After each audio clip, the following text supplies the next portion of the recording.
Hello everyone, আসসালামু আলাইকুম। আজকে বন্ধুর বিয়ের বরযাত্রীতে এসেছি। এখন বরযাত্রীর খাবার খাবো। চিকেন ফ্রাই দিয়েছে, রোস্ট দিয়েছে, টিকিয়া দিয়েছে, শসা, গাজর। প্রথমে আমি পোলাও আর সবজি নিয়ে নিলাম। আমার কাছে এই বিয়ে বাড়ির সবজি খেতে অনেক বেশি ভালো লাগে। এবার নিয়েছি কাবাব।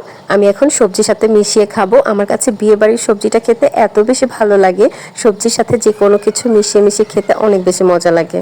এবার আমি খাবো চিকেন ফ্রাই। আর আমরা অনেক লেট করে গিয়েছিলাম, যার জন্য চিকেন ফ্রাইটা ঠান্ডা হয়ে গিয়েছিল, একটু হার্ড লেগেছে, কিন্তু টেস্ট ঠিক ছিল। এবার আমি নিয়েছি রোস্ট, আর রোস্টের সাথে একটু গ্রেভিও ছিল। আমার কাছে রোস্টের গ্রেভি খেতে অনেক বেশি ভালো লাগে।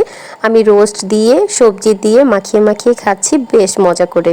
এবার আমি নিয়েছি আমার সবচেয়ে পছন্দের খাবার গরুর মাংস। আর গরুর মাংসের কালারটা দেখুন, কালারটা দেখে কিন্তু বোঝা যাচ্ছে কি পরিমাণে মজা হয়েছে গরুর মাংসটা খেতে। আমি কিন্তু বেছে বেছে আমার পছন্দের হাড়ের পিসগুলোই নিয়েছি। আমার কাছে গরুর মাংসটা খেতে অনেক ভালো লেগেছে। খাওয়ার ফাঁকে ফাঁকে আমরা কিন্তু আবার ঠান্ডা ঠান্ডা মোজো খেয়েছি। এবার আমি সবশেষে নিয়েছি জর্দা। আর অনেককেই দেখেছি জর্দার সাথে গরুর মাংস মিশিয়ে খেতে নাকি অনেক মজা, তাই আজকে আমিও ট্রাই করলাম। আলহামদুলিল্লাহ, এগুলোই ছিল আমার বন্ধু রেজার বরযাত্রার খাবার। সবাই ভালো থাকবেন, আল্লাহ হাফেজ।